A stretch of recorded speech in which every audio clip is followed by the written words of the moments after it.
Welcome everybody, good morning guys, and today we are going to discuss remaining question which is purely based on the CET.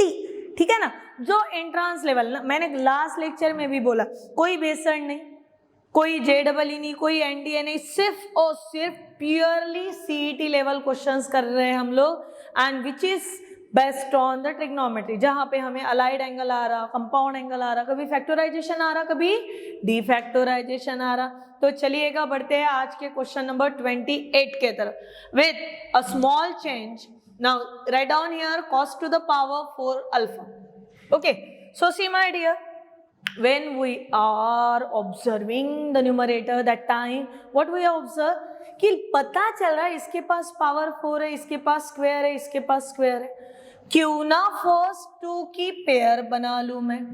जैसे ही first two की pair बनी, sine square alpha take out, फिर यहाँ पे power 4 में से square बाहर ले लिया था, यानी अभी बचा साइन स्क्वायर अल्फा, और इसका ये साइन स्क्वायर छीन लिया, यानी यहाँ पे बचा cos square alpha, and plus फिर से है यहाँ पे cos square alpha upon divide में। चलिए यहाँ पे cos टू द पावर 4 करना था हमें, cos टू द पावर 4 और cos स्क्वायर में से फिर से मैंने यहाँ पे cos स्क्वायर अल्फा को बाहर ले लिया। इसके पावर 4 में से 2 बाहर है, यानी इसके पास रहा cos स्क्वायर अल्फा, इसका पूरा ही ये बाहर निकाल रहे, यानी इसके पास रहा साइन स्क्वायर अल्फा, और यहाँ पे रहा साइन स्क्वायर अल्फा। चलो रिजल्ट क्या कहता है, sine square alpha plus cos square alpha is equal to 1। अगर वो इज इक्वल टू 1 है, इसका मतलब ये दोनों ब्रैकेट्स 1 1 हो गए। सो व्हाट इज लेफ्ट बेटा, sign square alpha plus cos square alpha, और डिनोमिनेटर में हुआ cos square alpha plus sign square alpha, दोनों के दोनों तो कट गए, हाथ में कितना आ गया 1। Most correct answer is option number 1। CET है, JEE नहीं कि उतना हायर लेवल चला जाए यहाँ पे। चलिएगा 20 ना, सिंपल सा सवाल है, बहुत सिंपल सवालों के साथ आया बेटा। जब CSC रहता है इसका मतलब वो कोसेक होता है। अभी बंदे ने हमको किसका स्क्वायर दे दिया, साइन अल्फा प्लस कोसेक, तो हम लोग क्या करा लेते हैं, हम लोग एकदम ही लोअर लेवल पे जाके a प्लस बी स्क्वायर वाले फॉर्मूले को लेके आते हैं। अगर मैं यहाँ पे a प्लस बी वाला फॉर्मूला लगाऊं तो स्टेप्स क्या होंगे, sign square alpha plus cosec square alpha plus 2। क्यों 2 हुआ कौन बताएगा, एंट्रांस लेवल शुरू है, डायरेक्ट 2 कहाँ से आया कौन बताएगा। चलो फटाक से, कैसे आया, sign square alpha plus cosec square alpha plus 2 sine alpha into cosec alpha, whereas sine and cosec are the reciprocal of each other 1, therefore 1 into 2 answer becomes a 2।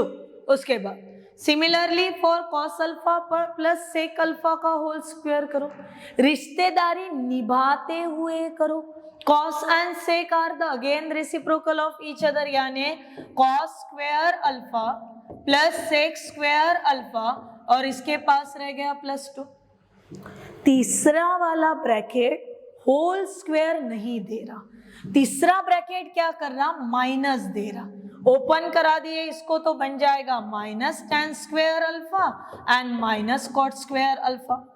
बहुत ज्यादा कंफ्यूजन नहीं करना बेटा, खुद ही खुद को कंफ्यूज नहीं करते जाना, ठीक है ना। See sine square alpha plus cos square alpha कितना होता है 1, 1 प्लस 2 3, 3 प्लस 2 5, यानी हमारे पास टोटल कितने हैं 5 है, 5 लिख लिए मैंने।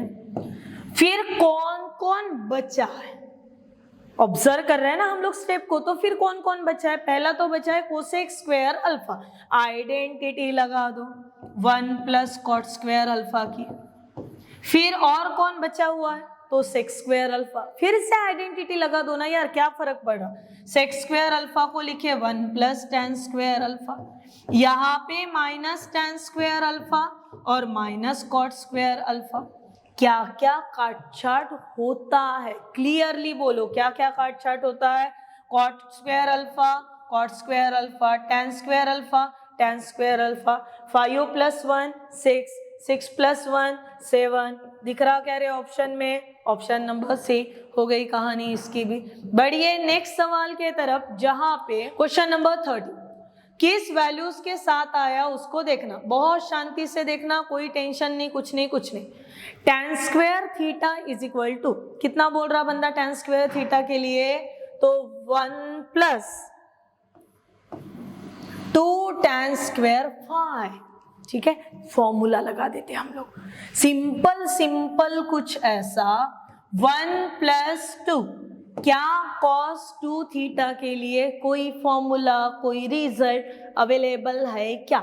है तो क्या, चलिए रिजल्ट अवेलेबल है 1 - tan square theta upon 1 + tan square theta. Everybody knows this कि the formula for cos 2 theta 1 - tan square theta upon 1 + tan square theta. Multiply करा लो, मल्टीप्लीकेशन में लगे हाथ करना। देखिए 1 प्लस कितना हुआ tan स्क्वायर थीटा, और जो न्यूमरेटर का ब्रैकेट है वो मल्टीप्लाई होगा कितने से, तो 2 से। 2 से ये मल्टीप्लाई हुआ यानी कितना हुआ 2 × 1 2, और फिर 2 माइनस ये यानी -2 tan स्क्वायर थीटा। अपॉन में जाएंगे, अपॉन में रहेगा 1 + tan स्क्वायर थीटा। कोई मुश्किल नहीं चल रहा, बहुत सिंपल तरीके से जा रहे हैं हम लोग। चलिए फिर एडिशन बनाते हैं इसकी। 1 + 2 3 tan square theta -2 tan square theta मिलके होगा -tan स्क्वायर थीटा, अपॉन में 1 + tan स्क्वायर थीटा।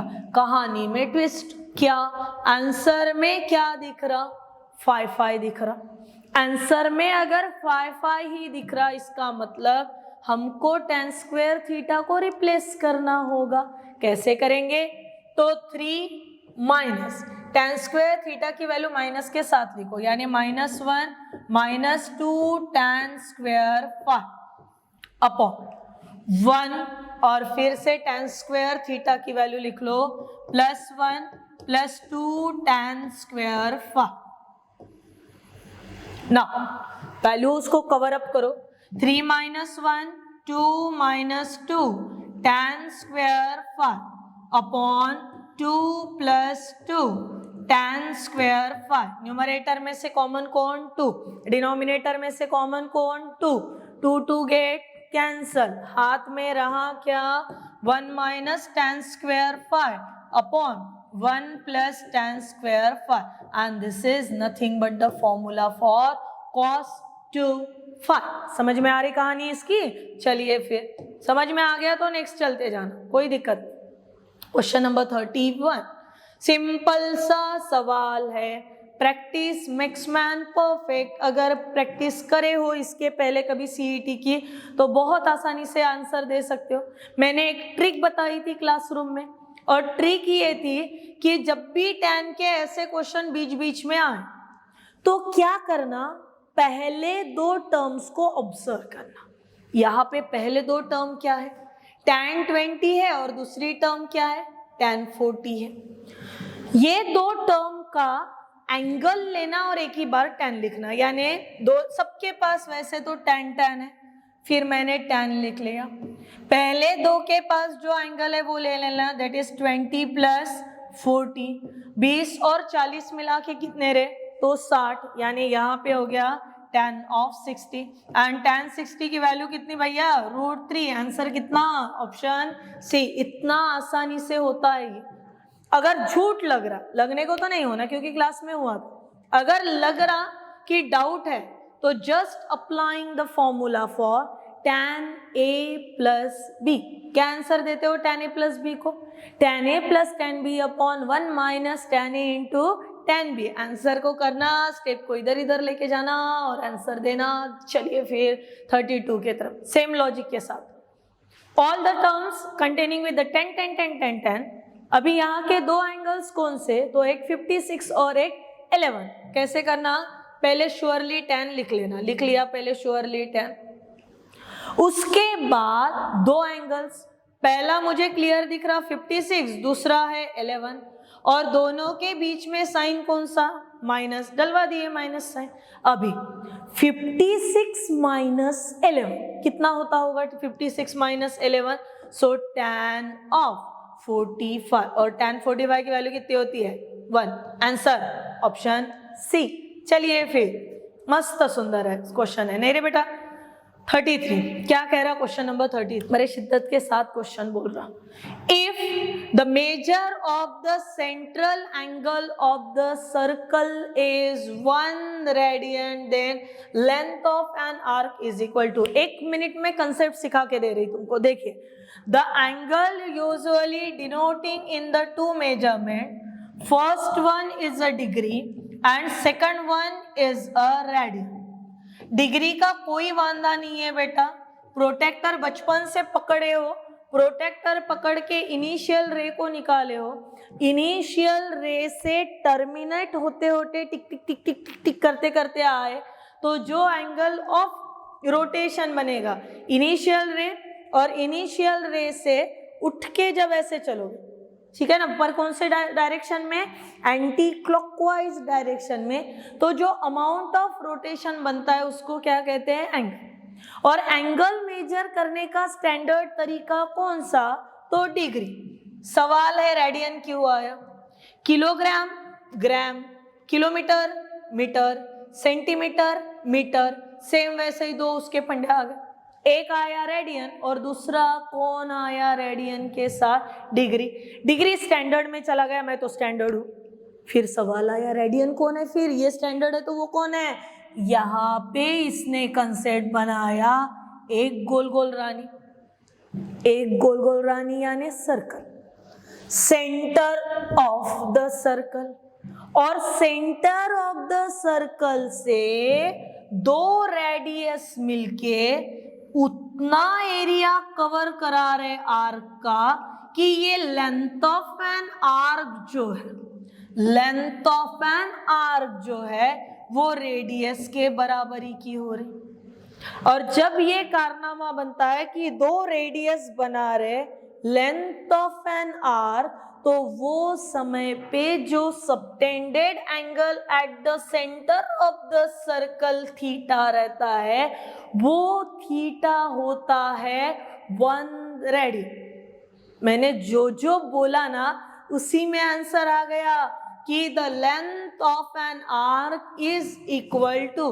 किसके बराबरी में होना, तो रेडियस ऑफ द सर्कल। जब ये ऐसे बनता है तभी बनने वाला एंगल कितना होता है, से 1 रेडियन। और डिग्री के लिए तो टक टक टक टक टक टक है ही हमारे पास। चलिए फिर नेक्स्ट क्वेश्चन पे मूव होते हैं बेटा, जहां द मेजर ऑफ को टर्मिनल एंगल्स डिफर बाय। को टर्मिनल एंगल का मतलब क्या, लगे हाथ मतलब को भी समझते जाइए और आंसर भी देते जाइए। को टर्मिनल एंगल का मतलब होता है, जैसे मान लो ये हुआ मेरा एक पॉइंट, फिर यहां से मैंने एक रे निकाला, ये रे खुद को कहता है इनिशियल रे, आ रे जा रे वैसे ये इनिशियल रे, और ये इनिशियल रे के ही पोजीशन पे दूसरा एक रे सरवाइव कर, और ये दूसरा रे ऐसे उठेगा। अभी ये उठते समय कुछ अमाउंट ऑफ रोटेशन बनेगा, मैं चली, कुछ तो कदम चली होंगी, मैं यहां से वहां तक आई, मैंने कुछ तो मीटर किलोमीटर कवर किए होंगे। सेम वैसे ही सेम पोजीशन से उठ के जब बंदा थोड़ा सा चल रहा, रोटेशन दिखा रहा, कुछ तो अमाउंट बनाया होगा। ये अमाउंट ऑफ रोटेशन इस डायरेक्शन में मेजर्ड करने का मतलब होता है कि ये angle theta, inclination of the line with the positive x axis है। ये काउंट करने का तरीका मेरे जैसे अच्छे से गए हम लोग, ढंग से गए कि initial and terminal ray and the angle between the initial and the terminal ray is measured in the anti clockwise direction. ये तो हुआ हमारा स्टैंडर्ड तरीका। इसमें किसी बच्चे को लगा नहीं यार मेरे को मजा ही नहीं आ रहा, इतना सा क्या काउंट करना, मैंने इसको पूरा ऐसे घूम के जाके काउंट करना है। तरीका हमको ऐसे सीधे रास्ते चलने में मजा नहीं आ रहा, तो हम लोगों ने तरीका चेंज कर। ये जो तरीका चेंज हुआ, इसमें बचा हुआ मेजर में पूरी गोल गोल रानी 360 की, 360 के गोल गोल रानी में का इतना पोर्शन हम लोग लेके भाग गए, तो उसके पास बचेगा कितना? तो 360 में का जितना भाग के गए उतना माइनस करना होगा। सेम टर्म ये थीटा है, ये बचा हुआ क्या होगा? 360 माइनस थीटा होगा। और इसका मतलब हुआ आप जितने अमाउंट ऑफ रोटेशन करते जाओगे आप उतने 360 बनाते जाओगे। 1 360 1 रोटेशन, 2 360 2 रोटेशन, 3 रोटेशन, 4 रोटेशन, ऐसे रोटेशन बेटा इसके बढ़ते जाएंगे। और जब ये अमाउंट ऑफ रोटेशन बढ़ते जाएगा और वो अमाउंट ऑफ रोटेशन अगर 360 के मल्टीपल में रहा तो उस एंगल को क्या कहा जाता है? को टर्मिनल एंगल। क्या कहेंगे उसको? को टर्मिनल एंगल। मान लो ये बाजू में रखा, मान लो मेरे पास 390 है। क्या 390 360 के इंटीग्रल मल्टीपल में चल सकते हैं क्या? तो नहीं चल सकते है क्या? तो नहीं। पर वही मैंने 720 लिख लिया, इसका मतलब हुआ मैं 360 के कितने राउंड लगाऊंगी यहाँ पे? तो 2 राउंड लगाऊंगी। अभी 360 के 2 राउंड लगाए, इसका मतलब हम कौन बन गए? को टर्मिनल। तो हमारा आंसर क्या लिखने को ना? Differ by an integral multiple of कितने डिग्री? 360 डिग्री। ये एक पार्ट हो गया। सिमिलरली जब आप को टर्मिनल एंगल्स के बारे में सोचते कि ये को टर्मिनल है या नहीं है, तब हमेशा ध्यान रखना एक कंप्लीट रोटेशन बन ही जाने को, आधे अधूरे डायग्राम पे आगे जाना नहीं। चलिए फिर बहुत आसान सा सवाल है। 1 radian is approximately equals to, 1 radian approximately कितना होता है बेटा? 57 डिग्री। रिमेंबर दिस, ये थ्योरी है। फिर बढ़ते हैं नेक्स्ट सवाल की तरफ। सवाल हमें पूछा जा रहा कि 1 डिग्री, इसके पहले क्या था? 1 रेडियन अप्रोक्सीमेटली कितना होगा? तो कितना लिखना? 57 डिग्री। अभी पूछ रहा 1 डिग्री अप्रोक्सीमेटली कितना होगा? तो 1 डिग्री की ये स्टैंडर्ड वैल्यू है 0.01745 रेडियन, ये स्टैंडर्ड हुई, ठीक है ना? तो आंसर ए। फिर ये पूछ रहा कि अगर x डिग्री 13 π/6 रेडियन के बराबर है। जब फिजिक्स में नए नए आते हो तब फिजिक्स वाले, साइंस सब्जेक्ट वाले आपको सिखाते हैं whenever we are calculating the physical term unit should be same. इसका यूनिट सेम है क्या? एक साइड बोल रहा मैं डिग्री में काउंट कर रहा, एक साइड बोल रहा मैं रेडियन में काउंट कर रहा, ऐसा होगा क्या? नहीं। एक तो दोनों डिग्री में चलो, नहीं तो दोनों रेडियन में चलो। फिर उसके लिए हमको कन्वर्शन पता होना। डिग्री को अगर मल्टीप्लाई करा दो π/180 से तो आपको मिलेगा रेडियन, और रेडियन को अगर मल्टीप्लाई करा दो 180/π से तो आपको मिलेगा डिग्री। ये दोनों के बीच का फर्क है बेटा। To make the degree into radian and to make radian into degree, हमको किसको कन्वर्ट करना है? डिग्री को। काय में कन्वर्ट करना है? In the radian. कैसे करेंगे? x डिग्री है तो ये हो गया x मल्टीप्लाइंग बाय π/180, फटक से बन गया रेडियन। सेकंड साइड को जैसे का वैसा ही चलने दो, which is nothing but the 13 π और अपॉन कितना यहाँ पे 6। चलो काट छाट करो जितना हो सके उतना। Both the sided containing with pi, so this pi gate cancer. 6 1 जा 6, 6 3 जा 18 और एक 0 लग गया हाथ का। बचा क्या मेरे पास? x/30 is equal to 13 multiply करा दिए, x की वैल्यू आ जाएंगी 390 डिग्री। ये देखो which is survive in the option number D. Last question for today's video where you need to find the value of y, और वैल्यू ऑफ y में हमारे पास क्या है? y किस में दिया है? रेडियन में दिया है। और 27 किस में है? डिग्री में है। क्या करेंगे? सिंपल सिंपल, कोई बहुत यहाँ पे मगजमारी तो करनी ही नहीं है। y radian is equal to 27 degree. Degree को कन्वर्ट करा लो रेडियन में, that is multiplying by π/180। y radian is equal to 27 into π/180। Simplified बोलिए कितना होगा? ये हुआ 9 3 एंड दिस इज 60। अभी y is equal to 9 pi by 60 को फिर से सिंप्लीफाइड दे दिया, सो ये बना 3 pi by 20। Is there anything with the answer 3 pi by 20? Yes, lies in the option number C, and this is all about the purely dependent question for the CET level. Next video में मिलेंगे बेटा with the remaining question के साथ। तब तक के लिए practice करना, खुद का ख्याल रखना।